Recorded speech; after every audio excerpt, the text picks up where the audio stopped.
Hey, quick question, moderators. I say swear words in my thing. Is that fine? Yes, that is fine. And it is relevant.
All right, everybody. Hello, hello, and welcome to 4YI for your information number 5. My name is Collin Knopp-Schwyn. I'm going to stop this video playing in the background because that's embarrassing. I am the host of this show. I also have here with me my arch nemesis and dear friend, Elizabeth Federoff. What's up, Elizabeth? Hey, everyone. Also, hello to my mom, who is apparently watching right now and took the time and care to point out that we are live. So things that we say here, are going to be heard by everyone, but happy to be here tonight. I sure hope they are. So this is for your information. This is the 5th one of these we've ever done. This is a show we started back in, 2018, 2019, back at the Tank. We were live then in a physical space. We are live now in a digital space. It's a collection of, I think we have 13 today, 13 4-minute presentations. The prompt is sort of find that thing that you like talking about that you maybe don't get to talk about enough, that you feel like you can't talk about at parties because then people would, give you that fluoride stare, right?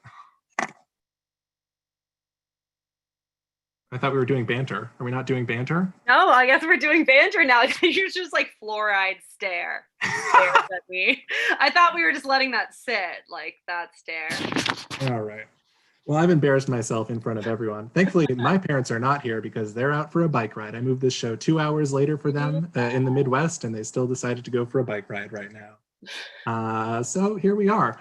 We have a great lineup for you tonight. Elizabeth and I are starting with our presentation. That's going to be followed by Abby Mahler, Celeste Cahn, Rob Barbeau, David Lawson, Abby Norling-Ruggles, Mike Fracentese, Michelle Drozdick, Talia Feldberg, Landry Levine, Kev Barry, Gabe Palisano, and closing us out, Chris Truini.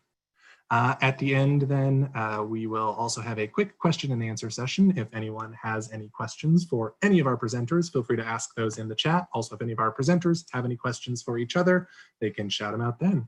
Another thing that is true is that there is a secret judge somewhere here in our audience who has 2 secret awards that only I know what they are, upon which all of the performers except the 2 of us will be adjudicated. And so those awards and their winners will be revealed at the very end of the show, and then they will receive $10 Venmo'd from my bank account to them. I was gonna say it'd be a little unfair if we were also in the competition, but you knew what the secret award was, considering we made our presentation today. I mean, I really want to Venmo myself $10. What can I say? Cool. I think those are all of the things. Yeah, should we get started? Great. I am not in any way prepared for this, so I'm very excited for what's about to happen. I guess I'm doing the screen share here.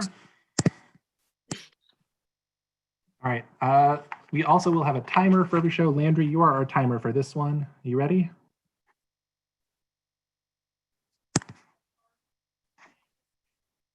Landry, you are frozen or muted. Yeah, I am. I'll start. Can you not hear me? I can hear you now. I can hear you now. I can hear you now. Okay. Do you want me to start the timer once you? I'll wait until after you say the title, and then I'll. Yeah, once we bypass the title slide, all of our performers will have a second to introduce themselves. Great. All right. Great. I don't need my video on for this. All right, this is our presentation. Elizabeth, what is Sleep No More? Collin, Sleep No More is a massively successful immersive theater experience in which audience members roam a large Chelsea warehouse, following whichever characters interest them and seeking out unique one-on-one interactions with performers. And what's Westworld? Westworld is exactly the same thing. All right, let's zoom out. Westworld, the TV show, premiered in 2016. The plot revolves around an expansive park, also called Westworld, that allows wealthy visitors to have a Wild West experience in a world populated by sexy robots called hosts, all of whom are characters with unique storylines: the desperado, the upstanding sheriff, the girl next door, etc. While hosts can be killed, guests are assured that they are safe. You can't kill anyone you're not supposed to, explains the host in the park's orientation. Immersive theater scholar Adam Alston writes that Sleep No More has more in common with the experience industry than the theater world, and that it prizes a specific set of neoliberal values: enterprise, entrepreneurialism, opportunism, and risk. Fortune favors the bold, audience members are instructed upon entry. Sleep No More is known for its coveted one-on-ones, which are only given to a few select audience members. The paying participants must be savvy and seek out these unique experiences, just as Logan encourages Billy to do when they enter Westworld.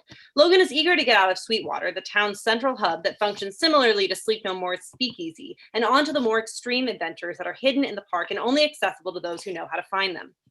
Sleep No More boasts superfans who have seen the show hundreds of times and spent thousands trying to unlock the various secrets and storylines in what theater scholar Danielle Dries identifies as a desire for intimacy and communication.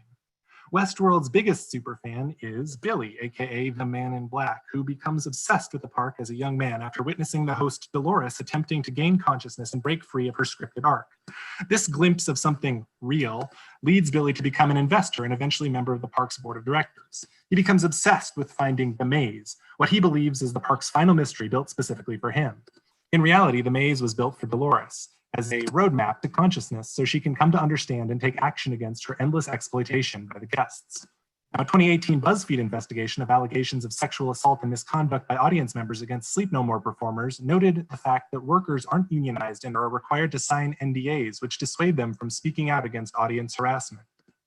Although Sleep No More is peopled by actors who guests generally cannot touch, though people certainly break this rule with few consequences, and Westworld is peopled by robots who guests can fuck, marry, or kill, the same tensions exist in both. Dries writes that as Sleep No More successfully awakens and intensifies consumers' behavior in its spectators, it simultaneously awakens a desire for non-capitalizable experiences, for moments of interhuman trust and connection that are not transactions, for rest, comfort, and security in a place of constant action. This desire is latent within spectators because it is latent and unfulfilled within neoliberal subjects. Billy's obsessive decade-long hunt through Westworld is also driven by the search for the real. Even though he owns a large financial share in the park, he too seeks out a non-capitalizable experience that the park cannot offer him. What he glimpsed as a young man was a piece of Dolores' journey to consciousness, which she eventually uses to wage war against the guests. When Dolores shoots the founder of the park in the head, Billy is not terrified or disgusted. He believes he has entered the final stage of the game.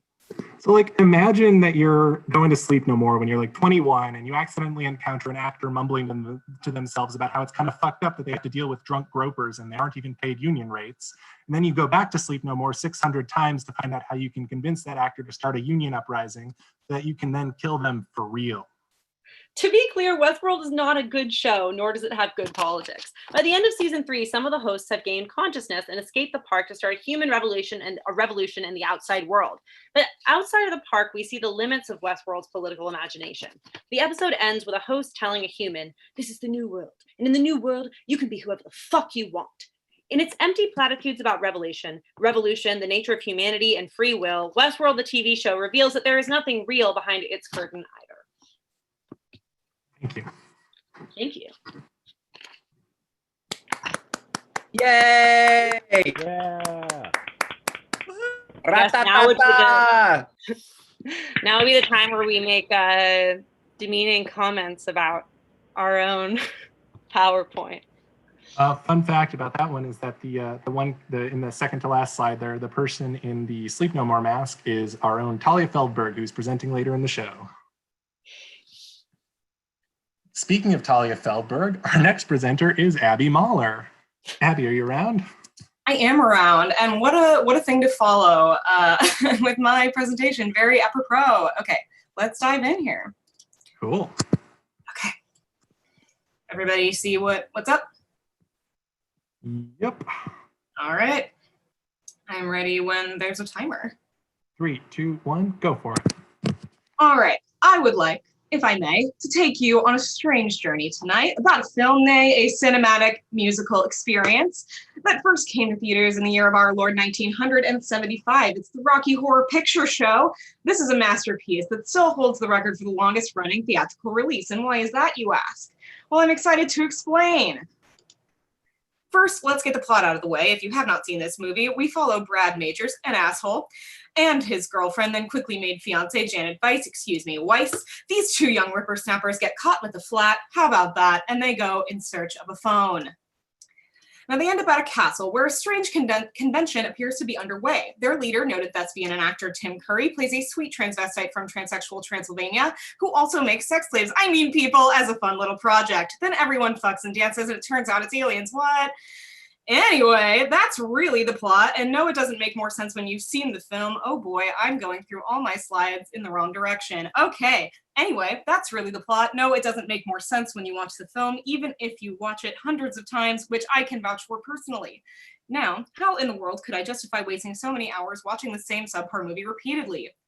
It's not just a movie. There is a bit of a cult experience. Unfortunately, I did not bring enough flavor aid for everyone, and I'm sorry we won't be sharing beverages until there's a vaccine. Anyway, how did this begin? Well, it took a mere 6 months after the original theatrical release of the Waverly Theater in New York City to begin playing this masterful musical at midnight.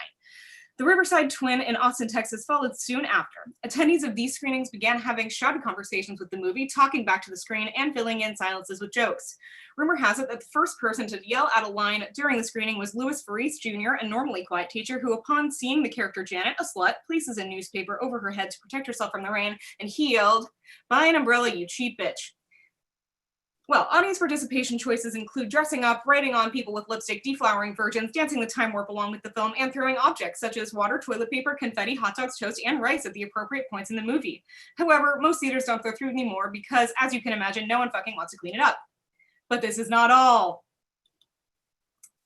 Rocky Horror began as the first, Rocky Horror fans began the first official Shadowcast in New York City in 1977.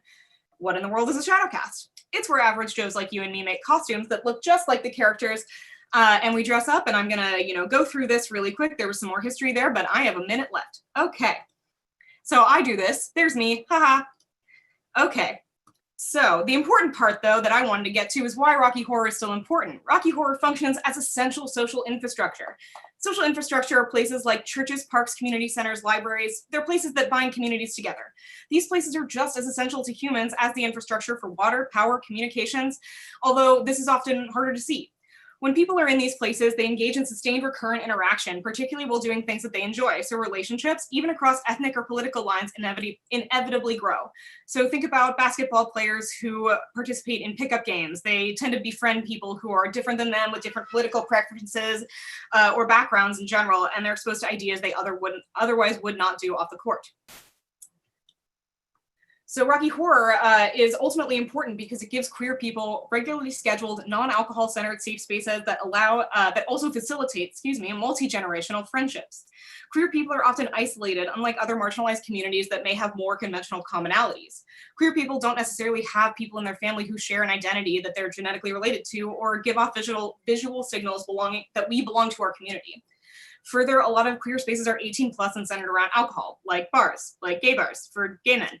There are a lot of people who just don't feel comfortable existing in those spaces for, whatever reason. So having, performing, and sharing in familiar rituals and traditions, arguably scarce attributes of the LGBTQ community overall, creates a superordinate goal for folks, regardless of differences, to watch a movie, perform it, and find people to connect with in the process. Queer people, yes, some of them transphobic, created Rocky Horror, and when a culture is not genetically inherited, we have to go find those spaces by and for us, where experimenting with the things that define our community are not only allowed, but encouraged. All right, that's basically it. Thank you for watching. Thank you so much. Yeah, thanks for not getting mad that I went over. It's really hard. It's really hard to cut somebody off in the digital space, let me tell you. Yeah, we used to do like the flashing lights, which I feel like was a good way to cut people off, but okay. You're getting soft, Collin. I know, and I'm wearing my referee shirt today too. I am the 4YI ref, and I have— Come on, ref. Come on, let him speak, let him speak. All right, who do we have coming up next? Up next, we have Celeste Cahn, and after Celeste is going to be Rob Barbeau. How you doing, Celeste? I'm good. I'm getting ready to try this screen share. I believe in you. It's going to be great. Okay, I think it, yes. Good? Great. Perfect. Awesome. So I'm Celeste Cahn, and this is about the trial of Katherine Hetzeldorfer, which is one of the first known trials of a person who was assigned female at birth getting tried for having sex with women. And so the background, where is this happening? Speyer, Germany, which is in the southwest of Germany, right over in the corner, in 1477. At the time, there was not technically a codified law on sexual relations between two people with vaginas, but they did in Speyer have a law against women wearing men's clothes and later against men wearing women's clothes. This law was not punishable by death. Katherine Hetzeldorfer. Katherine Hetzeldorfer was from Nuremberg, came to Speyer presenting as a man in 1475 with a woman whom they said was their sister. Here is a picture of Katherine Hetzeldorfer from the book Butch Heroes by Rio Burdell. I highly recommend you check out this book. We don't know why Katherine and this woman who they said was their sister came to Speyer. We don't know why they presented as a man necessarily, if it had to do with desired gender presentation or if it had to do with the fact that, like, obviously, being a woman at this time really sucked, and it gave you a lot more freedom when you were a man. The trial happened. Why did it happen? Well, apparently there began to be whispers that the woman that Katherine lived with was not actually their sister, probably started because Katherine started telling people that, which wasn't ideal. And they were charged, but it actually never says in the trial transcript what they were charged with. Two women, both named Else, both married, testified against Katherine. A lot of the trial focuses on the idea that Katherine is going against gender boundaries, crossing gender boundaries. In fact, Else Mutter says she did not know anything other than that men should be granted such roguery. They talk a lot about Katherine's sexual aggression, a lot about how they jumped out of windows right after sex, about grabbing at them, about wanting to pay for sex, all of that kind of stuff. Throughout the trial, Katherine maintained that the woman that they lived with was in fact their sister. Eventually they gave in, said, okay, she's not my sister, but we didn't have sex. Eventually then gave in that they had had sex. But presumably by that time, the sister or whoever she was may have escaped because she is never mentioned again. That might have also happened under torture and coercion. The instrument is another big focus of the trial. The strap-on that Katherine wore, Else Mutter especially talks a lot about it. Else Mutter says she grabbed it and felt that it was a huge thing, as big as half an arm, which is wild. Here's like that. And also said that her semen is so much that it is beyond measure that one could grab it with a full hand, which the scribe underlined multiple times, apparently astounded by this, kind of like a medieval Ben Shapiro. Supposedly, Katherine also urinated through it, according to Else Mutter, and Katherine themselves talked about the design, which was wood with cotton at the end, wrapped in red leather with a string right through the middle that then tied around their waist.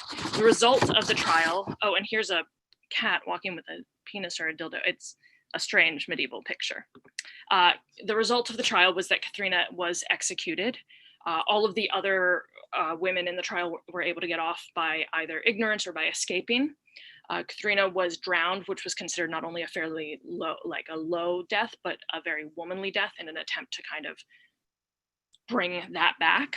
The trial basically offers us insight into how the ruling men at the time perceived queerness, and the case was somewhat written out of history.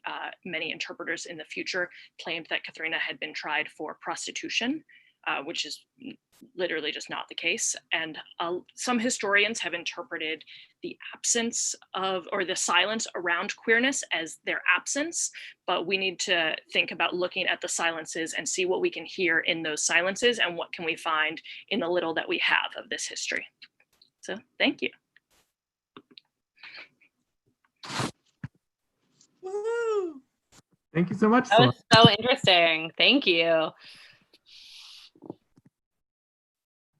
That made me think about, I recently read Stone Butch Blues, and I was having lots of like Stone Butch Blues, but what if it make it medieval energy? I love that.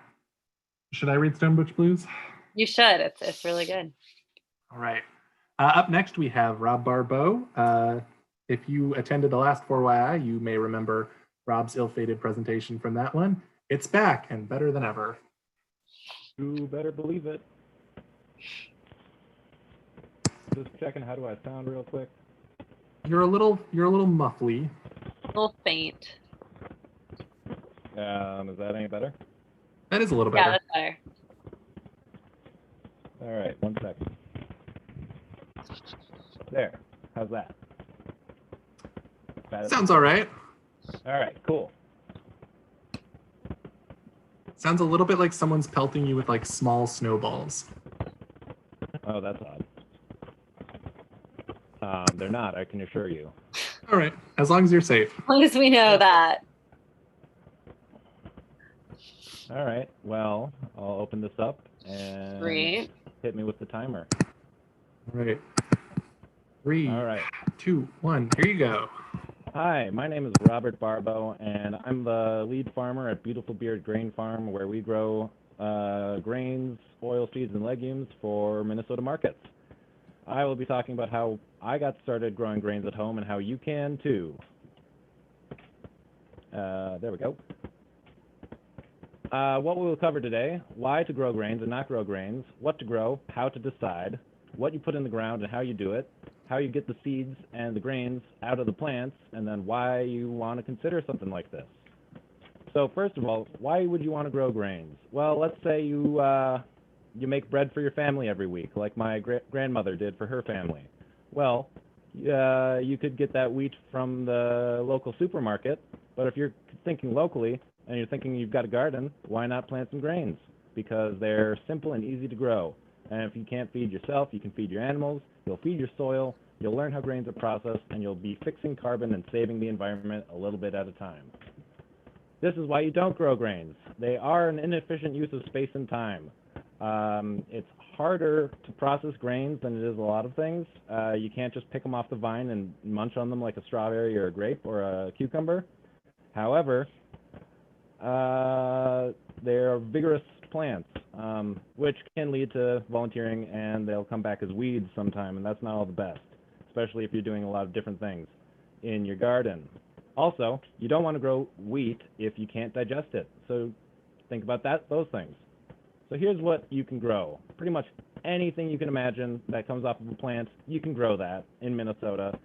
Some things you need special varieties, and if you're not in Minnesota, because I realize this is a worldwide broadcast, well, you can grow pretty much anything you can buy at the supermarket. In fact, I've gotten started growing things by buying supermarket beans and putting them in the ground.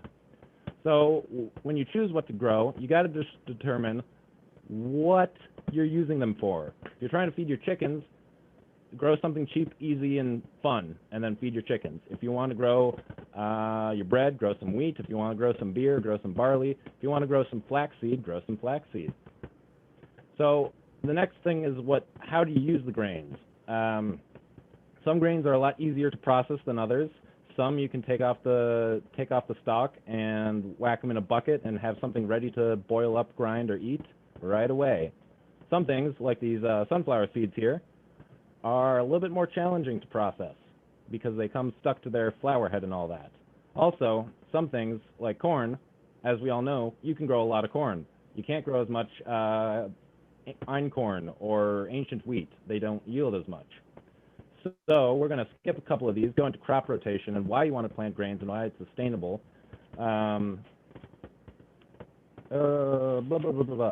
Notes.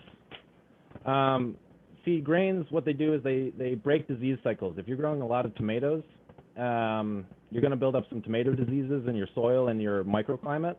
So it's really helpful to grow grains because the same diseases that affect tomatoes won't affect grains, and vice versa.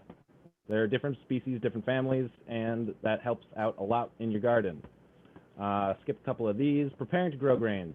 So you want to have your soil nice and mellow, nice and worked up for the first time, and then you are going to go by and figure out your planting rate and your planting date, because those are the two things that lead to the best success. I love telling the story of my first time growing wheat. I planted 1 pound of wheat seed and harvested 14 ounces. Yeah, that wasn't a good yield. Now, you want to ideally plant your seeds before it rains, and we're going to skip a little bit around and go to harvest. When your grains are ready, I'll guarantee they don't take too much work, but you can get quite a lot out. When they're hard and ready, you can take them, thresh them, winnow them, pour them between bowls and 2 fans, and then it's time to use the grains. We can go into that. There's a lot you can do with the grains, anything you can do with beans, wheat, rye, mustard seed, you can do at home. And then covered a lot of that. We'll have a Q&A later. Thank you very much. Have a great night.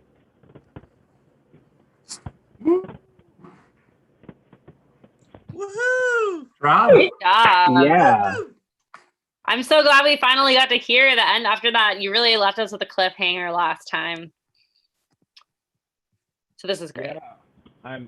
That really ticked me off because I was on the farm and rural areas don't have internet. So I was doing it all off my phone internet and something pooped out. But this time I'm at home in St. Paul where internet is free and bountiful or something. Where's your farm located, Rob? My farm is located in Lake City, Minnesota. I've got 630 some bushels of barley that were just harvested last week, and I have to sell them. Wow. Unfortunately, our buyer won't buy them anymore because we didn't grow enough. Farming is fun. Oh boy. Well, thank you so much for all of that. Up next, we have David Lawson, and after David, we're going to have Abby Norling-Ruggles. David, are you around? Yep. Hey, Collin. Hey, Elizabeth. Hey. And all right. Let's do this. Okay, I'm ready to go. Great. Let me just pop up this. 3, 2, 1. Here you go. All right. I have seen the original 1977 Star Wars more than any other movie. In 2016, they released Rogue One, which story-wise takes place right before that movie. the character Grand Moff Tarkin was in Rogue One, despite the fact that the original actor Peter Cushing died in 1994. The original Tarkin is on the right. The CGI computer-generated Tarkin is on the left. I thought it looked pretty good, but in the original movie, Tarkin has this line where he sarcastically says, "charming to the last." And I thought the CGI Tarkin, whenever it had to be a little sarcastic like that, it looked not so great. It looked a little off. It's very hard to computer generate sarcasm. And that can be seen as an example of the Uncanny Valley. In 1970, Japanese roboticist Masahiro Mori came up with the Uncanny Valley theory. In brief, that if something is attempting to look human-like, but it only looks near human-like, it can cause a negative reaction in people. Like me being taken out of the story by some of CGI Tarkin's CGI sarcasm. One thing I love about Mori's original essay and graph about the Uncanny Valley is he uses our chosen medium, live theater, as an example that a circa 1970 prosthetic hand would cause a negative reaction in someone because it is attempting to be human-like but doesn't come close enough, yet a Bunraku puppet at the theater won't cause that reaction because it's not attempting to look so human-like. When I mentioned Uncanny Valley to my sister, who works for an LGBTQ health center, the very first thing she said to me was that the Uncanny Valley could be related to why certain bigoted people are transphobic. I thought of this just last month when Brazilian model Valentina Sampaio became the first transgender woman to appear in another institution that, like Star Wars, meant quite a lot to me as a little kid, the Sports Illustrated Swimsuit Edition. Now I know, don't read the comments, but I did. And pretty much every comment section about this news was filled with almost entirely men claiming that Sampaio was not a woman and should be labeled in the magazine as a man. Now, I couldn't find any research on transphobia relating to the Uncanny Valley, but I am interested in how that CGI character looks a little off and is taking me out of the story can be adjacent to that human being doesn't conform to my views on gender and I must deliberately misgender them. Now, I haven't left New York City since right after New Year's Day due to the public health crisis, and I was really happy to have baseball return. I loved that teams put cardboard fans in the seats. To go back to Masahiro Mori's original Uncanny Valley theory, the cardboard fans in the seats are like his Bunraku puppet in the theater. These cardboard fans aren't made to look human-like. But some TV broadcasts recently tried having human-like CGI fans placed in the seats, and it resulted in stuff like this happening.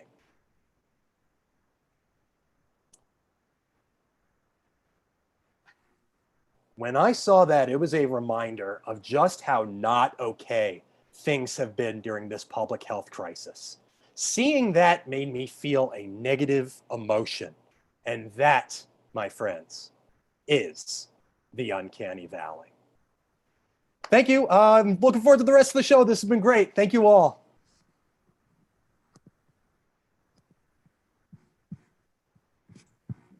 Whoop, whoop.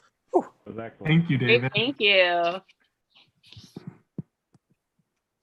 I loved Rogue One, and something that was true for me was in that the first Captain America movie, I did not realize that like tiny weak Steve Rogers was CGI, and that's very embarrassing for me. I didn't notice the CGI guy in Rogue One either. I guess I'm just totally can't tell where the Uncanny Valley is. Mike in the chat says that tiny weak Steve Rogers was actually a real guy who's Chris Evans' twin, who's very small. I don't think that's true, but I can't say that's not true for sure. Wow, I love you shouting out our private chat on the live stream, really letting people know, the viewers at home know that they're not in the group chat.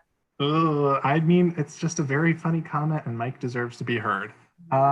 Speaking of which, Mike will be in 2 presentations. But first we have Abby Norling-Ruggles.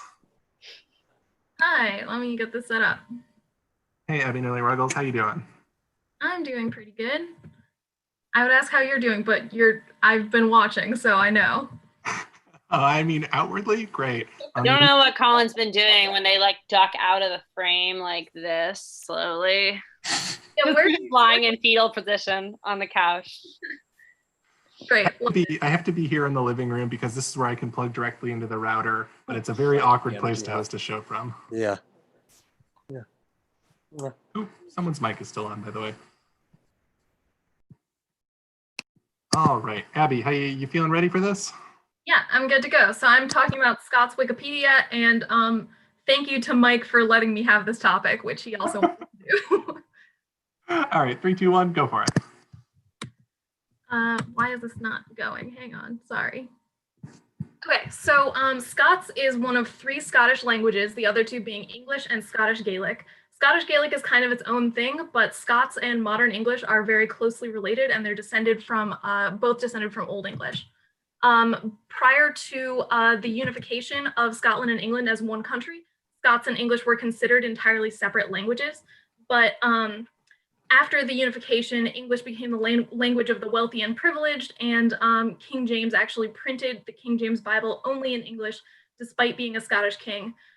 So for these reasons, Scots was treated as a quote unquote inferior or incorrect version of English and was not written in formally very often. However, despite this, there's still about 100,000 people in Scotland who list Scots as their first language. And actually the majority of modern Scottish people speak some combination of English and Scots in their daily lives. So this raises the question of, is Scots a language or a dialect to a lot of people? There's an important rule to remember here in linguistics, which is that a language is a dialect with an army and a navy. What this means is that there is no actual linguistic definition that divides languages from dialects. It's almost entirely a political distinction. So a language is a dialect that has some kind of national identity or political will behind it. For example, Scots and English are mutually intelligible and they're very close, but they're about as different as Spanish and Portuguese or Norwegian and Danish, and no one is asking whether those are languages. Scots is also recognized as a language by the Scottish government. So onto Wikipedia. Scots Wikipedia was created in 2004 by native Scots speakers. English speakers tend to find Scots funny to read because a lot of the words do look like English words, but just spelled in a heavy Scots accent. So this does lead to people thinking that the wiki is a joke sometimes, which will be a recurring theme in this. This actually caused problems for the wiki in 2011 when someone internally at Wikipedia proposed deleting it as a joke project, which it obviously is not. In February 2013, a 12-year-old kid joined Scots Wikipedia. They were an American kid, and they did not speak Scots, and they still do not speak Scots to this day. However, that did not stop them from starting to create a lot of pages in Scots Wikipedia by badly translating the English pages word for word, looking up each word in a Scots dictionary and making up their own Scots versions of words if they couldn't find the English versions. They created about 20,000 of these 60,000 pages currently on Scots Wikipedia. So 1/3 of the pages are created by this one person at a rate of about 8 articles per day for 7 years.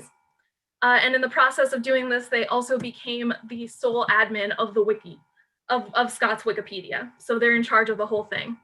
So on August 25th, there was kind of an expose posted about this on Reddit. There was a lot of fallout of this.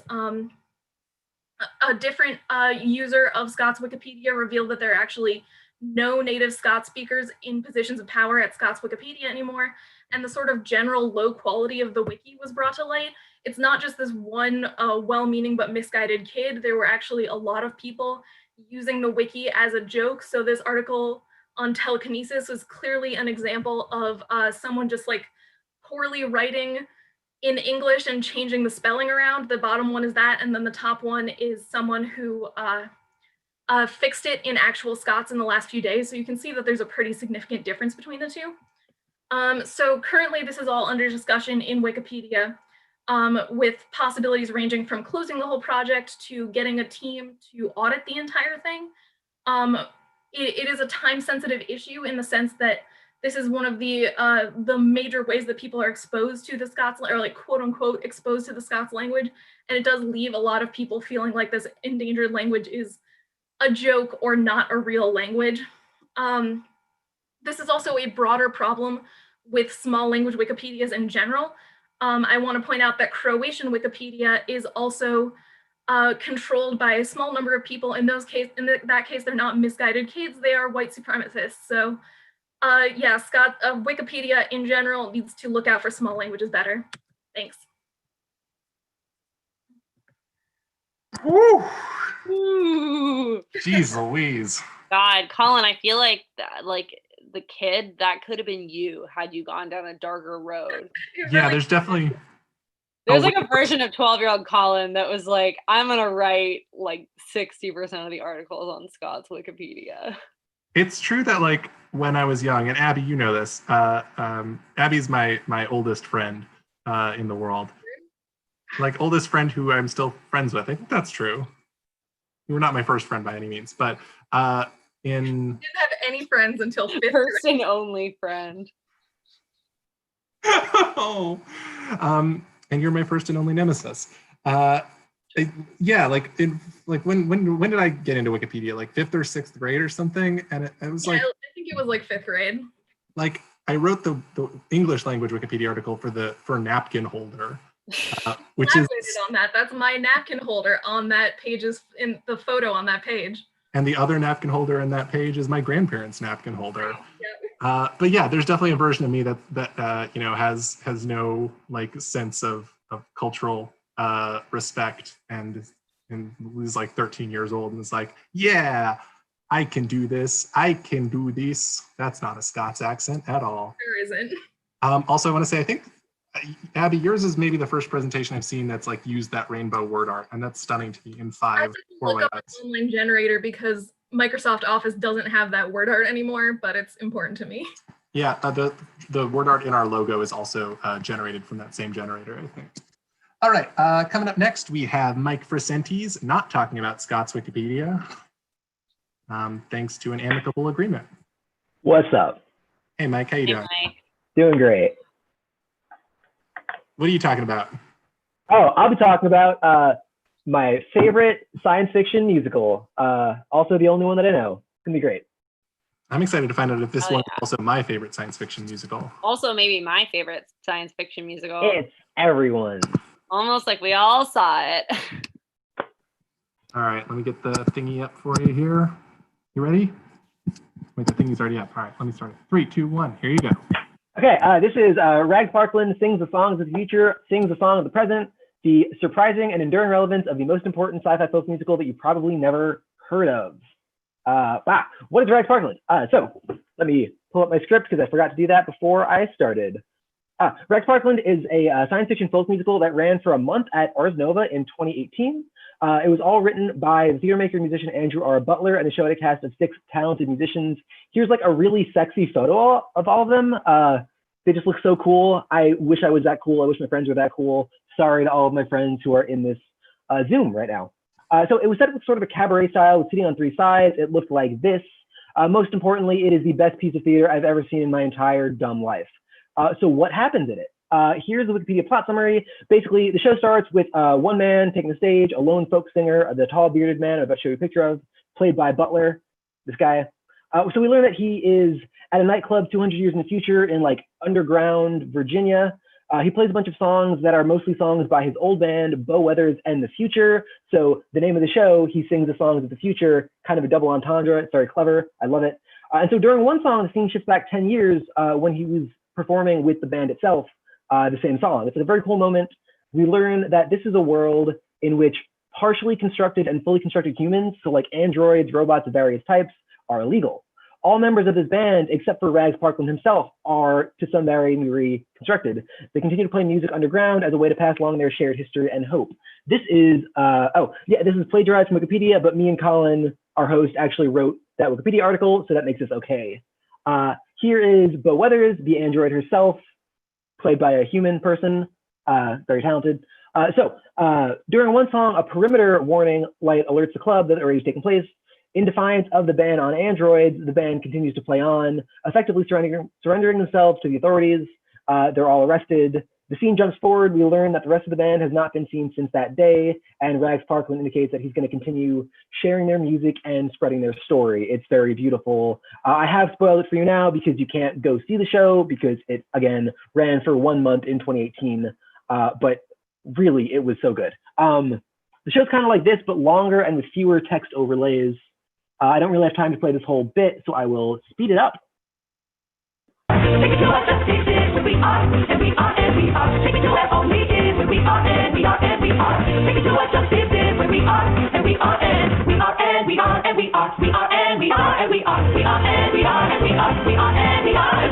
Yeah, it was really good. So why was it so good? I had to cut this part down a little bit because I didn't have time for the whole thing I wanted to say, but it's good science fiction, it is good folk music, and it is good theater. So why is it important? Why is it important? So I think a lot about the liberatory value of science fiction and of stories that imagine a future that grows out of the world we're living in. Rags Parkland, like I think much of the best science fiction, imagines a world that's not utopia or dystopia, but a world with problems and struggles very much like our own. The central question of the show, both in terms of narrative and the songs, is how do people who are like institutionally defined as less human find space for joy amid struggle? It's key here that the show is grounded in an American folk music tradition, a tradition famously described by folklorist Mike Seeger, Pete Seeger's brother, as all the music that fits between the cracks. So it's fitting for a show about people who fit between the cracks in our society and our definition of humanity. But what comes down to more than that is that this is a show that ran for 1 month in 2018, and everybody I know who saw it still talks about it. It's like a weird little fleeting piece of art that resonates with folks who saw it years later, and that's exactly what I want my art to be too. Also, this year, a cast recording came out on Spotify. It is very good. Please listen to it. I will drop it in the YouTube chat after I'm done. And now I have 30 seconds left to play some music from the show. Speed it up. There's a lightning axe that's as big as the moon, and I reckon we'll all be living there soon. Don't matter much to me, because I'ma follow you wherever you go. Well, you feel like a pistol in the palm of my hand, got your finger on the trigger and feet in the sand. Well, I'd be happy to die in your arms, girl, I hope that you know. I'd rather live there, though. Cause you are all I need. You're the water in my well, and you're the honey in my tea. It's just very good, folks.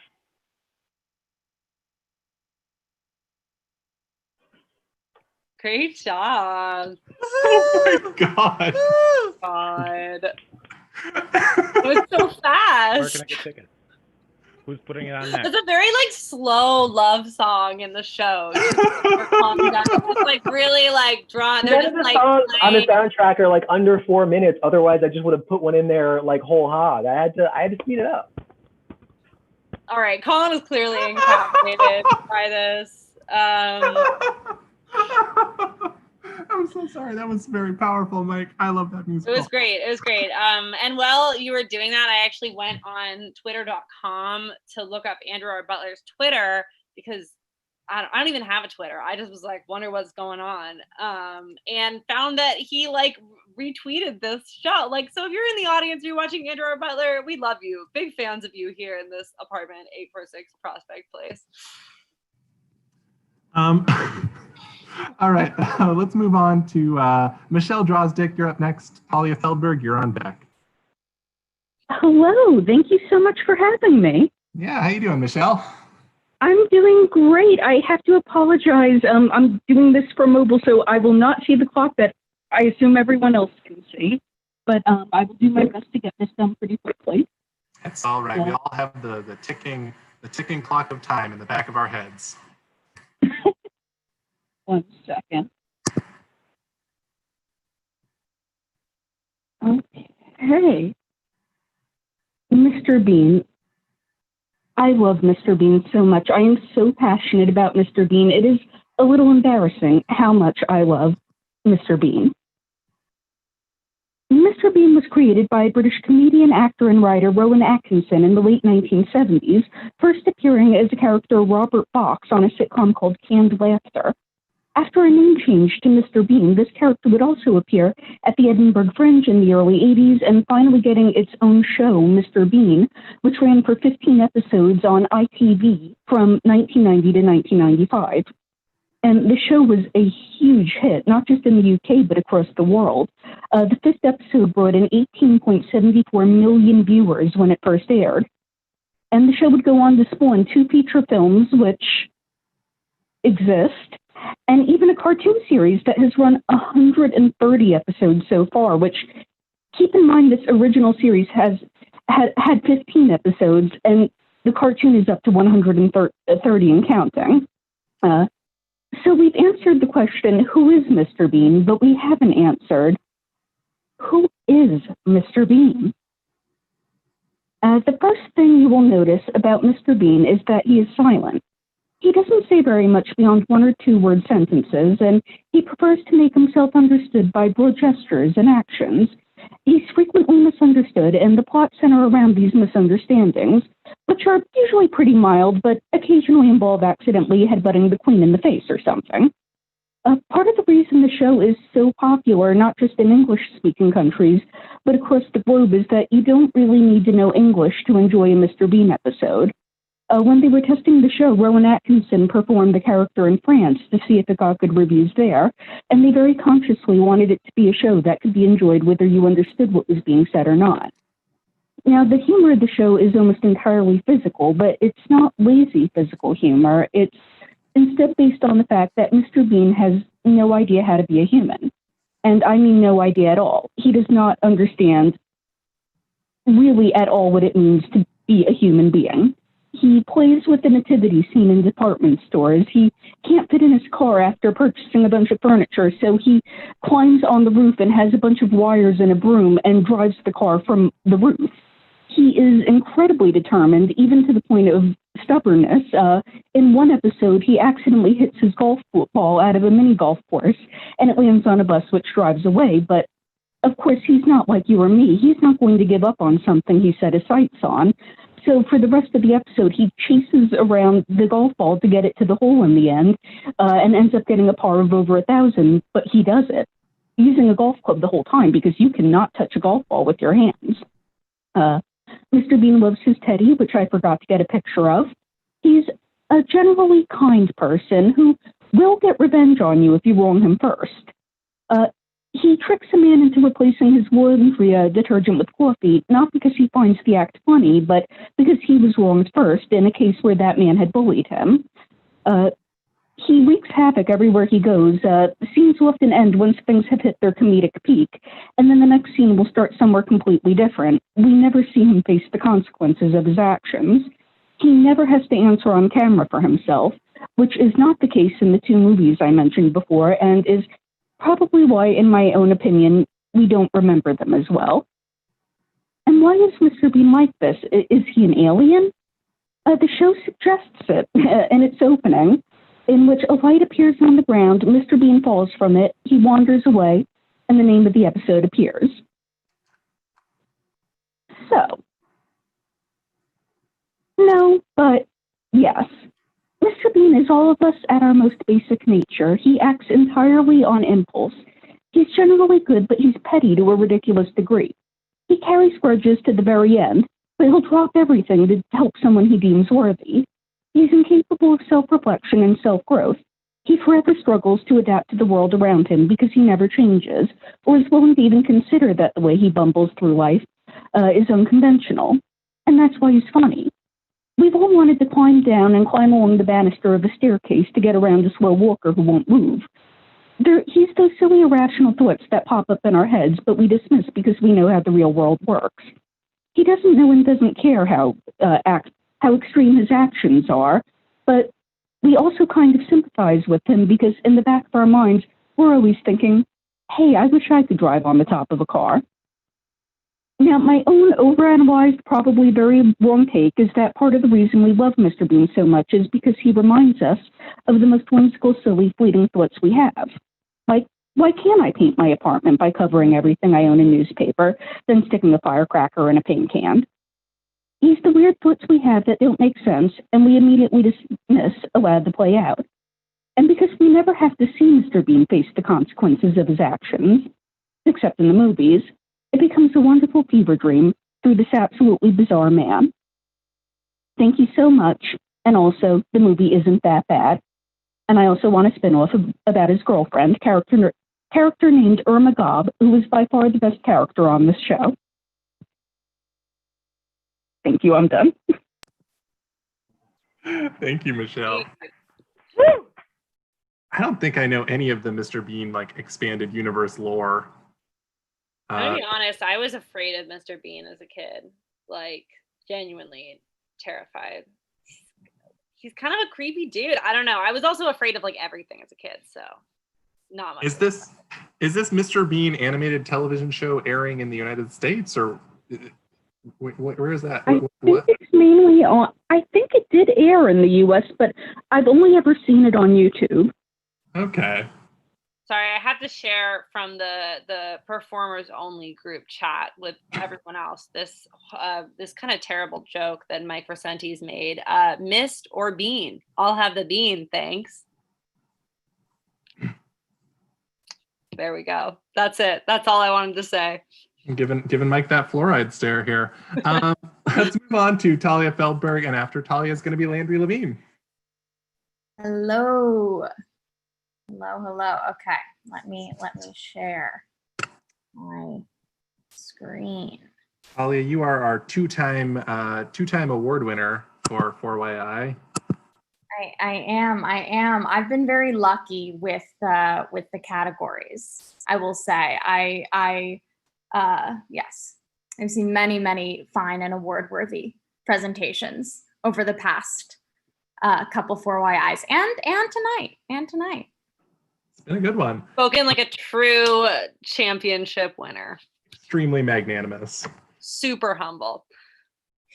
All right, let's see if Talia will manage to pull this one off again with another award-winning performance. Find out. All right, here we go. So, there are apparently a lot of haunted paintings out there, but I'm going to tell you about why Man Proposes, God Disposes by Edwin Landseer fits the definition better than most. All three definitions, actually.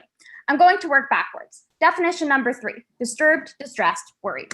Sir Edwin Landseer was early mid-Victorian Britain's foremost animal painter. He was a great favorite of Queen Victoria, and reproductions of his work were popular across social classes. He painted so many dogs that there is actually a breed of dog named after him. Sadly, starting with a major nervous breakdown in his late 30s, Landseer dealt with recurring and worsening bouts of depression and paranoia, exacerbated by drug and alcohol abuse. He was eventually institutionalized a year before his death in 1873. As you might expect, Man Proposes is not the only dark work from the second half of his life. When he painted it, he was also in the middle of a difficult project that would become perhaps his greatest legacy, the lion statues at Trafalgar Square. Here's a sketch he made that year with the label My Last Night's Nightmare. Haunted indeed. Okay, definition number 2. Preoccupied as with an emotion, memory, or idea. Obsessed. It's not necessarily obvious to the modern viewer, but Man Proposes has a specific subject and one that really haunted Victorian society. This was Franklin's lost expedition.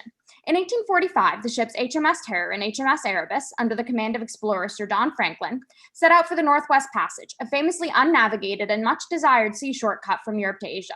The 129 men never returned. This had been a major imperial undertaking, led by a national hero, and people became desperate for answers. Ultimately, 36 separate expeditions would participate in the search between 1848 and 1880. This was largely due to the efforts of Franklin's wife, Jane, Lady Franklin, through a combination of fundraising, political and social influence, and a huge amount of PR. Franklin and his men were celebrated in monuments, literature, theater, music, and of course, various kinds of visual art as embodiments of Victorian values, nation, and empire. This became an issue in 1854 when Scottish explorer John Ray actually talks to the local Inuit, radical idea, and is able to be like, hey, it's pretty clear everyone is dead, and also there are credible reports of cannibalism. Sidebar, they're true. Lady Franklin and the Admiralty and the public all freak out. Everyone eventually settles into denial and also racism towards the Inuit. The searches continue. In 1859, naval officer Francis McClintock leads the most fruitful expedition yet. His account of it was so popular that there was eventually a children's edition. He's like, hey, so they definitely are all dead. But turns out Franklin died before this non-cannibalism. That was actually maybe just the wild animals we saw. Also, they did successfully complete the Northwest Passage. Sidebar, this is not true. But armed with better facts, everyone starts enthusiastically mourning, which is still the case in 1864, when Man Proposes debuts in a prime spot at the Royal Academy's major annual summer exhibition. Lady Franklin, pretty understandably, refuses to look at it. It was generally popular and largely praised, but was also subject to much criticism. Other contemporary paintings reference the expedition, but didn't get the controversy. Landseer does actually hew quite closely to McClintock's accepted report, but doesn't valorize or try to justify Franklin's crew, mission, or nation. They're all just fodder for hungry bears. And counterintuitively, people actually saw those bears as a reference to the cannibalism that was too existentially offensive to even contemplate. This may or may not have been Landseer's intention. Either way, when people are that haunted by something, they'll see it everywhere. Definition number 1, inhabited or frequented by ghosts. In its modern day life, Man Proposes has gained fame as a haunted painting. In 1881, it was bought by philanthropist Thomas Holloway, founder of Royal Holloway College, which was then a women's college and is now part of the University of London. It hangs there today. According to legend, it can make people crazy and or fail their exams. The story goes that in the 1920s or 30s, a student who looked directly into the bear's eyes went mad and committed suicide after writing, quote, "The polar bears made me do it," on her incomplete test. By the 1970s, a student straight up refused to sit in front of it at exam time, and the first thing found to cover it was a giant Union Jack. It is still used to cover the painting during exams today. Haunted artist, haunted society, haunted painting, not a coincidence. The phrase "man proposes, God disposes" is a biblical proverb meaning man makes plans, but God decides what happens. In broader terms, people are ultimately powerless against larger forces like nature, starvation, mental illness, and even college exams. Despite being an artistic achievement, so much about this painting concerns human failure, impotence, and even irrelevance. It's, well, pretty haunting. The end. Love that. That was great, Talia. That was so good. We actually, inspired by Talia's intention to do this topic, our apartment watched the show The Terror, which is an AMC 10-episode miniseries that goes into the Franklin expedition. And it is really, really good. Would 10 out of 10 recommend it to everyone. Big fan of The Terror. We watched it in like 4 days. We stayed up till like 2 for several nights watching episodes. Very good. And very good presentation, Talia. All right, up next we have Landry Levine. Kev is after Landry. Hey, let me get rid of the timer in my background. No, it's great. Keep it. No, I don't think I will. Good. Let's see. Okay. Let me start the screen share. Okay, screen share coming through okay? Looks good. Okay, amazing. So thanks for being here, everyone. I'm excited to present today on the very important and very farcical part of the Russian Revolution of 1917, known as the Kornilov Affair. So to start out, what was the situation in Russia at the time? Well, the height of the First World War, the long-hated monarchy under the Russian Tsar came suddenly crashing down as massive protests forced the Tsar to resign. In his place, 2 forces of government remained. Members of Congress and officials from the old regime created a provisional government meant to handle the transition of power.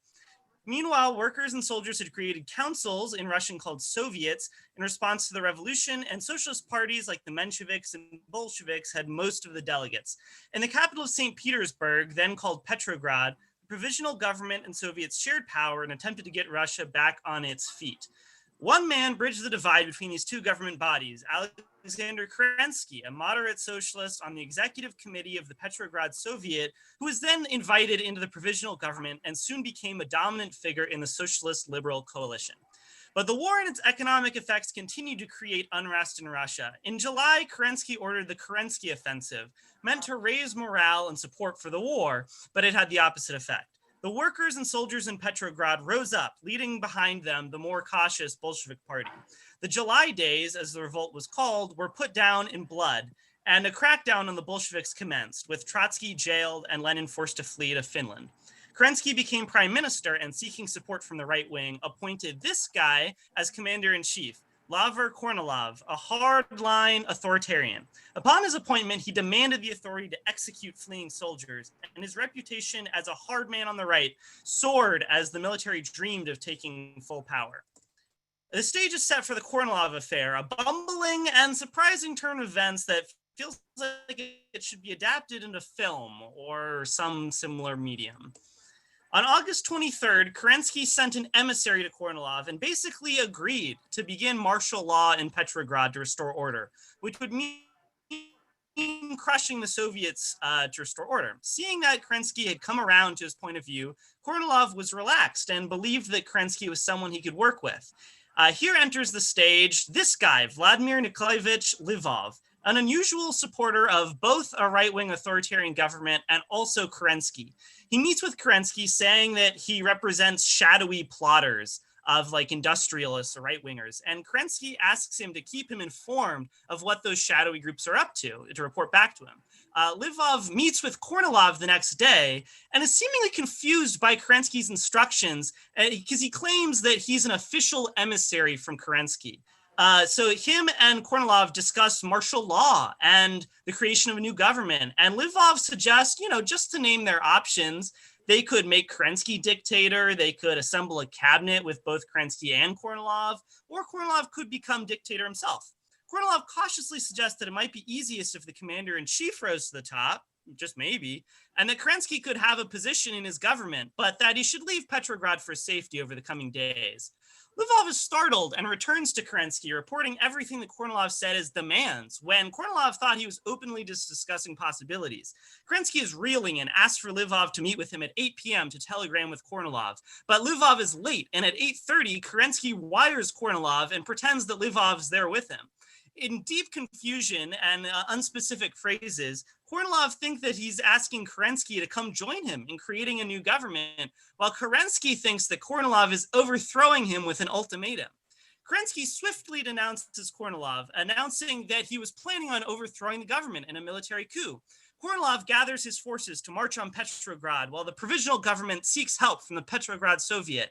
Trotsky and other Bolsheviks are freed to help arm councils of workers and soldiers to defend the city. Rail workers slow the approaching Kornilov while Bolshevik activists infiltrate the army and convince soldiers to desert the coup. The coup dissolves before they even ever arrive in Petrograd, with most of the soldiers just leaving. In the short term, this was a great victory for the provisional government, but it was also a great strengthening moment for the Bolsheviks, who are now armed, they had guns, ammunition, and they were organized.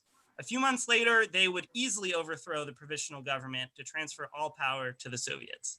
Thanks so much.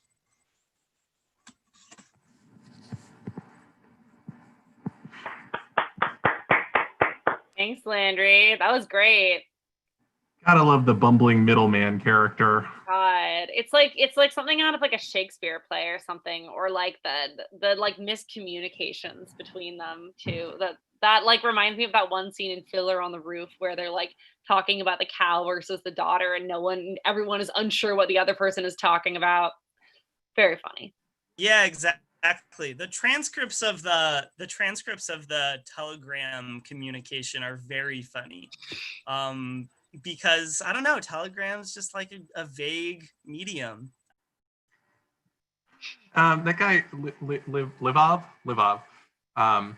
very much has the energy of like a time traveler who just happened to be somewhere that he should not have been. Yeah. I want to let everyone know, Kev Barry, you're up next, but I want to let everyone know that if you are interested in performing at a 4YI in the future, you can always shoot me an email. I'm going to change my display name here to my email address. We do one of these more or less every month. So shoot me an email if you want to get on the list for September. All right, Kev, are you around? Oh, here we go. All right. Here we go. Whatever this is. Here we go. Speaking of Shakespearean and speaking of confused and horses, here we go. Collin, start the clock once I finish my title, okay? All right, go for it. Okay. Hold on, is this working? All right. Hello, everyone. This is a spectacular and visceral and extremely beautiful presentation on the television program Chopped, which airs on Food Network and which Kev Me watches in bed on Hulu, which he logged into using his best friend Max's mom's login information. Okay, Daddy? Hi, Michaela. How's this for word art, Collin? I figured out that there was a typo before after I after I made it, and I said, okay, I'm gonna go with it. Anyway, welcome to the presentation. I'm Kevin. One thing I love a lot in this life that I've been given is as follows. I love television because I'm a lazy American fag. I love yelling and I love food. That's one thing I love a lot in this life. And something else I love in this life is the television program Chopped, which is now in its 46th season. Hi, Megan, if you're watching. I'm not sure if you are. You didn't answer. You didn't answer my text. Okay, so Chopped is, and I'm sorry to say, but if you don't know what Chopped is, frankly, you don't deserve to live in a Darwinistic way. People who know what Chopped is are more fit to survive than people who don't know what Chopped is. And really, I've seen every episode of Chopped at least 3 times. So I'm sorry to say if I'm fitter to survive than most, which is something many gay people can't say, because I'm also sorry to say gay men tend to be irritating, and irritating people should be laid to rest. So look, I'm irritating, but at least I would know what to do if I discovered a basket with jicama, wheat lacoche, canned pig brains, and buffalo chicken soda in the middle of the woods, all right? How do I go to the next one? I've spent a lot of time in quarantine watching the television program Chopped. I've also been watching the programs The Leftovers, Babylon Berlin, Sabora, Home with Amy Sedaris, Space Force, We're Here, Somebody Feed Phil, Central Park, Search Party, and I'm currently watching the program Pose starring Dominique Jackson. I'm very lonely. There's so many episodes of Chopped, and I've watched or rewatched many of them during the global health crisis. I'm just craving human connection. Who are these people? Ted Allen is the host and moderator of the program. He wears slick suits and cute sneakers. He originally garnered attention on the nationally televised act of terrorism, Queer Eye for the Straight Guy. There are a whole bunch of judges, but most of them seem like they hate women and queer people. So I'll focus on my 3 favorites, and guess what 2 of them are? They're women, and one of them is a straight man with several kids, but he looks gay, so he can stay. And the first up is Alex Garnaschelli, and she's got really bad anxiety, and she owns the beautiful restaurant Butter in Midtown, and she's got a few cookbooks, and I like her because one time I met her and she told me the shirt I was wearing, she liked it with the tie I was wearing, and when I met her at a food event Food Network event that I was at, where I ate approximately 70 arancini. Arancini are rice balls. That's Chef Alex. Next up is Amanda Freytag. She is obsessed with her charity, God's Love We Deliver, which helps the hungry kids. I'm obsessed with her because she always seems like she's on Quaaludes, where it's like, yes, go off, mama, get down with your bad self on the chop shoot. This is Chef Amanda. Jeffrey Zakarian is the one who looks gay but isn't. He owns the Lambs Club and also hosts on Food Network's The Kitchen. I like him because he always seems like he's imprisoned by his contract with the network. He doesn't want to see Sandwich King Jeff Morrow's disgusting take on a mac and cheese deep fried grilled cheese, and he does not want to eat sour cream and onion potato chip ice cream some competitor on Chopped made. He wants to go home and make a light summer pasta dish for his hot wife. This is Daddy. Tell me that's not a gay man. I've been watching Chopped for 11 years of my little life. These are some stats for you, David Lawson. There have been approximately 250 episodes of Chopped. That means four chefs, the producers cast, 3 rounds of regular cooking. And then there have been about 100 more special episodes of Chopped. This means special tournaments, horny teen chefs, or first date. Don't go on a first date and be on Chopped. That's called The Bachelor. I'm not here for flirting. I'm here for dishes made with octopus pastrami and acorn squash. Here's the secret. In all my years watching Chopped, which is 11 years, and I've been sexually active for many of them, I've never hooked up with a Chopped competitor, meaning no one has ever walked onto the Chopped kitchen on my screen and made me go, oh, I hooked up with him. Until now. This week was rough. What happened, babe? This week, 2 things happened to me. This week I was watching Chopped, and a guy I hooked up with, we went on a date to Grand Tivoli, and he was kind of boring, and he was a chef, and the sex was okay, but neither the date nor the dinner nor the sex was good enough to want a second date. He was on Chopped, and after the first round, he winked at a lady chef, and the woman, and then he called her babe, and she called him out on it. She said, this is not the 1940s, and then guess what? He made a fool of himself in the next hour, and then he won. So I, Kev Berry, have fucked a Chopped champion. Boy, there's more. And then this week, I got home from a 17-mile bike ride, and my ass is thick, and my legs are sore, and I got some really good news in an email, and I treat myself to some Indian food. And I settled down for a long winter's nap, which means I'm going to let my eyes glaze over to the television program Chopped. And it's a special tournament, not nuns cooking Thanksgiving or fathers, sons jerking each other off as they make 3 courses. And it's a special tournament where the prelims are fry masters, grill masters, master bakers, and speed masters. And during the 3rd heat, which was baking, I get a text from a boy I'd been seeing for the last few weeks. And guess what? He broke up with me. He broke up with me because we weren't on the same page about what we were looking for. And that's okay. Because when God chops one chef on the program Chopped, she opens the basket for another. Isn't that nice? Start the clock over again, Collin. I think that's kind of a nice sentiment. When God opens one basket on the program Chopped, she shops the chef for another. I think that's kind of nice. Anyway, I hope you learned something from this, and you learned something from me telling my story very bravely. Chopped is my favorite television program ever, and I love yelling at the television while I watch it, because I do not have the physical skills to cook a perfect coq au vin using Welch's grapefruit and a Cornish hen in 30 minutes, but I do have the mental wherewithal to know that you shouldn't try and make a coq au vin in a round where the other 2 ingredients are lemongrass and watermelon radishes. I yell at the television when the competitors are being idiots. I don't do well when it comes to putting up with idiots, okay? It will always be there for me, and it has been there for me for 11 years. It has seen me through a lot worse than one measly breakup. It's a good show. Maybe you should watch it. Thank you. Venmo me for this great brave art at Kev-Berry. Thank you.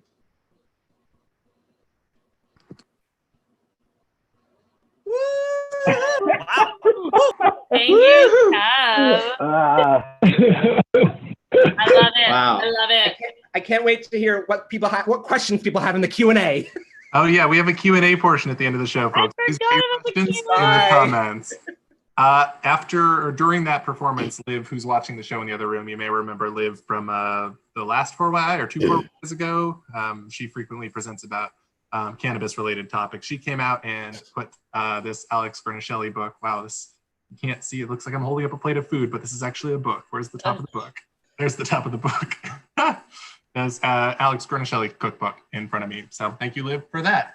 All right, up next we have Gabe Palisano, and then our final performer of the evening is going to be Chris Truini. Gabe, are you around? I am around. Just going to share. All right. Okay, yeah, I'm ready. Tell me when. Great, let me just restart this little clock here. Bada bing, bada boom, go for it. Oh, whoops. Hi, everyone. So today I'm going to be telling you about the background of my favorite gardening implement, as was imparted to me by an enthusiastic employee at the Jerry's Home Improvement Center in Eugene, Oregon in 2018. This all starts with one man, Pulaski. No, not that Pulaski with the 5 head who Sufjan Stevens wrote a song about.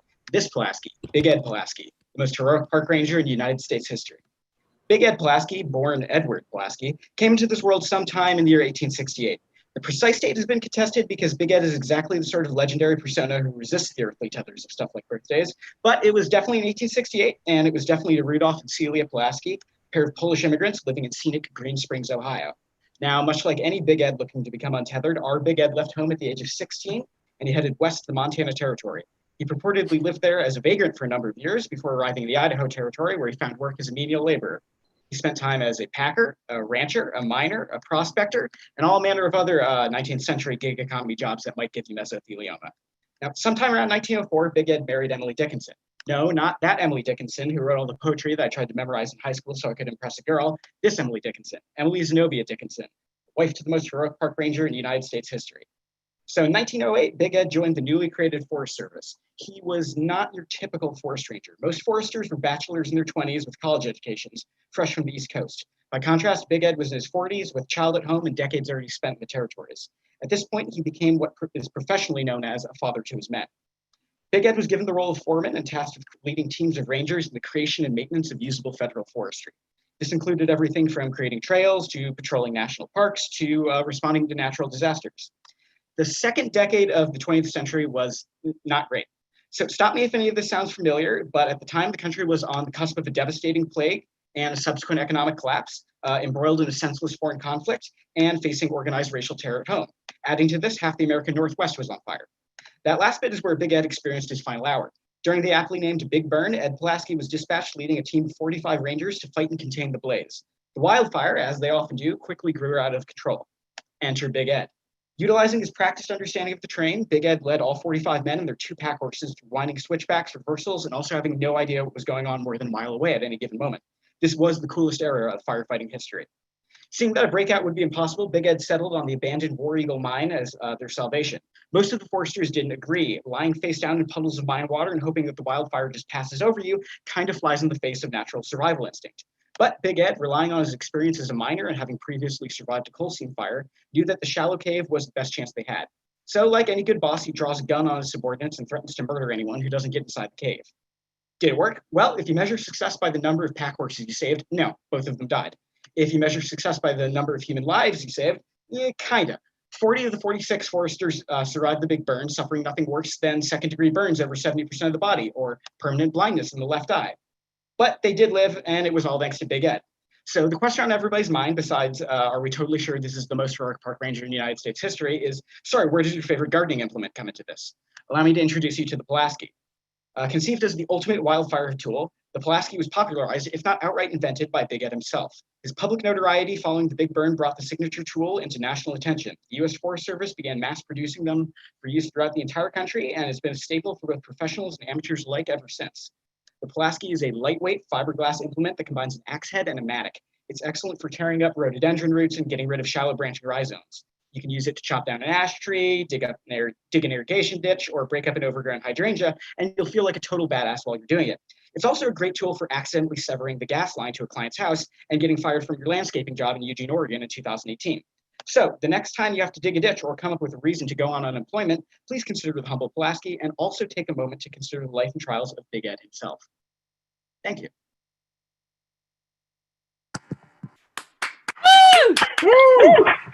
I gotta buy one of those. Yay! Yo, the Pulaski slaps. I love that. It's the coolest thing. Yeah. I have no reason to own one anymore, but I still want it. Yeah, I was going to ask if you had one. Well, that's a huge bummer, but that presentation was not a huge bummer. Thank you. Thank you so much, Gabe. We are at our last presentation now. This is Chris Truini, after which point we will have a quick Q&A session. If you have any questions for any of the presenters, you can drop them in the YouTube chat right now. Sidebar, thank you to everyone who's participating in the YouTube chat. It is very fun, and I wish I could hang out over there more, but I'm also having fun hanging out here with all of our presenters. And then also after that, we will have our prizes revealed by our secret judge. Chris, how you doing today? Hi, great. I am ready to go. Can y'all see this? Yes. Let me just restart the timer here for you. 3, 2, 1, go for it. Okay, today I'd like to talk about the Palace of the Soviets, a proposed but never finished architectural project in the Soviet Union. Shout out to Landry for kind of setting this up with a little info about the revolution. Thanks, buddy. Okay. So most of you probably heard about Pussy Riot in 2012, going into a cathedral in the middle of Moscow and doing their punk prayer, much to the chagrin of the Kremlin. This cathedral they went into was the Cathedral of Christ the Redeemer. It is a glowing icon of Russian Orthodox faith on the banks of the Moscow River, right in the heart of Moscow. However, it has a complicated history. Here it is in 1905. It was built in 1883 after 40 years of construction. But post-revolution, when the Soviet government was installed, they were secular, and they were not interested in this large symbol of Russian Orthodoxy just across the river from the Kremlin. So under Stalin, in 1930, the gold was stripped off it, and in 1931, the entire thing was leveled. So here's a picture of it being blown up. And here is the rubble. It took a year to clear all the rubble away from this mess. And I don't know what you're thinking. You just saw a picture of it today with Pussy Riot inside it. How is it possible? All will become clear shortly. Just quick sidebar. A bunch of the marble and statues that was rescued from this building were actually used to build the Moscow metro stations, which is one of the reasons that the metro stations are so beautiful, and also this religious space was repurposed into a public space. Okay, so Stalin demolished this building because he wanted to build the Palace of the Soviets, which would be the seat of the Soviet government. So he held a design competition with contributions from all over the globe. Famous French architect Corbusier submitted this relatively subdued modernist design. Ginsberg, a Soviet architect, had this kind of spherical design. But eventually, there was also a 28-year-old architect named Hamilton from New Jersey that made it to the final round. But eventually, Iofan, a Soviet architect, advanced with this design in the first iteration on the top, and then in the second iteration down below, the third iteration on the bottom right. And then the final round, he submitted this before collaborating with two other architects, Shuko and Gelschwicht, and creating the Palace of the Soviets. This was the proposed design that was accepted by Joseph Stalin and his council of judges. And if built, it would have been 1,362 feet tall, which would have been the tallest building in the world at the time. It had a 21,000 seat. Here's a comparison with the Empire State Building and the Eiffel Tower. It would have had a 21,000 seat main hall in the middle and a 100 meter, 6,000 ton statue of Lenin on the top. They built the foundation and started to build the steel frame for it, but unfortunately in 1941 the Nazis invaded, which put a halt to production, and the steel had to be taken down to be reused as reinforcements around the perimeter of Moscow. It then sat heavily guarded until 1958, when the rubble was cleared away and it was converted into the largest outdoor public pool in the world, the Moscow pool, which was heated in the winter, as you can see in this very steamy photo. Here are some pictures of the Moscow pool, which was a staple of Moscow life until 1995, when it was drained and following the fall of the Soviet Union, the Orthodox Church asked the government if they could rebuild the Cathedral of Christ the Redeemer, which they were granted. So here it stands today, the exact original design, and the Palace of the Soviets is but a dream, except for in Minecraft, where Soviet fans have built an exact replica of the Palace of the Soviets. So you can visit it in virtual space. Thank you very much.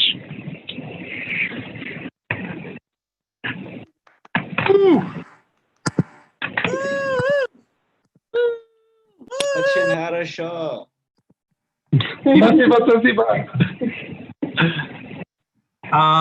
Wow, that's a lot of history within 100 years for a single plot of land. Russian history is crazy. 2 Russian history presentations this time. That's about the average. I guess that is. Just trying to fill the quota. We must have 2. All right, so now we are in the question and answer portion of the presentation. We got one question in the YouTube chat for Rob, if Rob's around. Here. Hey, Rob. The question was, how much land do you need at a minimum to grow grain? You can grow a loaf of bread on 50 square feet or less. Ooh. Or I prefer growing a batch of beer on 50 square feet or less. But, yeah. How much beer does that get you? A gallon. Okay. The first time I ever did it, I messed it up pretty bad. But I now have 600 plus bushels to experiment with, so that's cool. I love that. There was also a question here in the Zoom chat for you about your experiences with Chopped. Yeah, I've applied to Chopped. I applied in college. I applied out of college, or when I was dropping out of college, and I applied on a whim when I watched an episode. I was so ticked off. I was like, I could go so much harder than any of those folks, just because I, work in kitchens and have cooked since I was 11, 12 years old. So, I hope you get it one of these days. One of these days, hopefully, I could bring on be like, oh yeah, I work with grains, and then they'll present me with finger millet, and I'll be like, bitch, you don't even know. Anyway. It would be like a challenge where they're like, this person works with grains and is a grain farmer. And then your challenge is you have to make something with no grains whatsoever. Nothing can have grains. I feel like that's the shit they like to pull on Chopped. Well, I've definitely done a lot of gluten-free cooking using almond meal and coconut flour. So if they gave me that, I wouldn't be upset. Sounds like you're the ideal Chopped contestant. Well, thank you. I hope I went too much. We have a question in the YouTube chat for Gabe. It's from Albie. Gabe, Okay. How many Askies would you like Albie to buy you? Oh man, I mean, I guess three is a round number, right? I feel like redundancy and contingency would be honoring the spirit of Big Ed. I love that also. Thank you so much. Do any of our presenters have any questions for each other?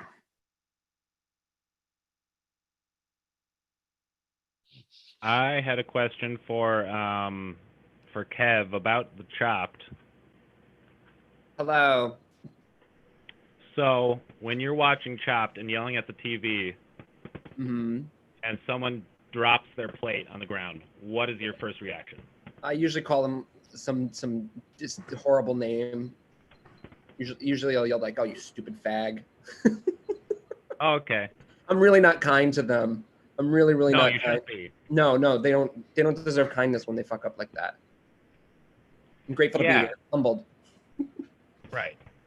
If I ever get on, just make sure I'm going to drop every plate I can. Yeah, and I'll you know what, I'll call you.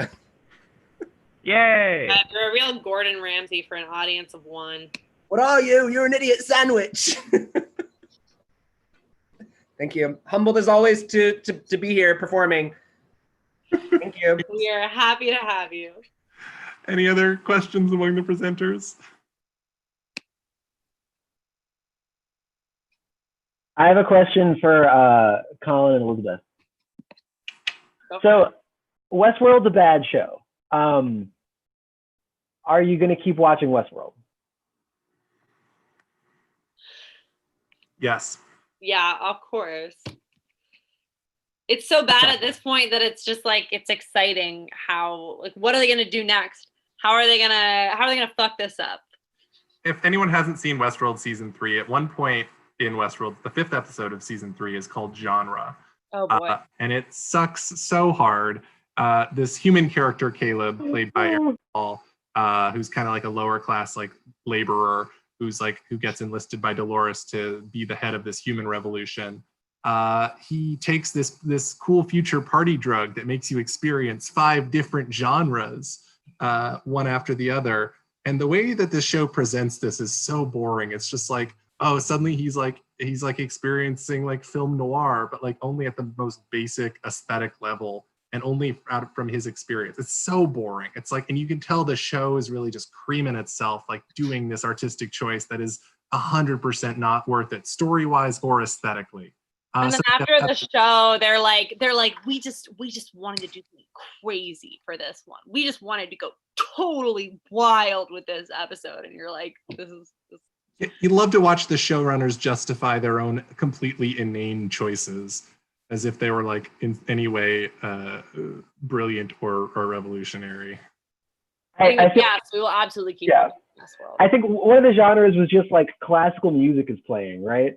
Yeah, or like the theme song from like Love Story or whatever, like is just like playing, and it's like slightly, the like camera's like slightly foggy, not even like there were not even really camera effects. It was like just the soundtrack. Boring drug, honestly. It's boring. Very boring drug. We have our prizes now from our guest judge, who is 4YI regular Pat Dunning. Pat presents 2 prizes for us tonight. The first is most cringe-worthy moment, and the second is information most applicable to real life. So Pat chose these award categories before the show, so he didn't know what he was going to be seeing. The winner of information most applicable to real life is Rob Barbeau for Growing Grains. Congratulations, Rob. Seems like we can all grow in our backyards if we have backyards. The award for most cringeworthy moment goes to, just a quote here. I was ready for more visceral cringe overall, to be honest. But I'll have to go with Kev's presentation for the image of making kakavin by cooking chicken in Welch's grape juice. Thank you. Very humbled, Pat. Thank you, Hope you're well. And you know what? Pat didn't go with nepotism and choose Talia. So Talia's record is broken. No longer a 4YI champion. Very sorry about that. Yes. Congratulations. Listen. Everything I learned tonight is all the prize that I would ever want. Great. Very gracious. I want to thank all of our presenters tonight. Presenters, if you want to come on and say hey one more time, feel free. Also want to say thank you to all of you in the audience for sticking around here. If you missed part of the show or want to come back and rewatch it, it'll be right here on YouTube. So feel free to come back and watch the recorded version.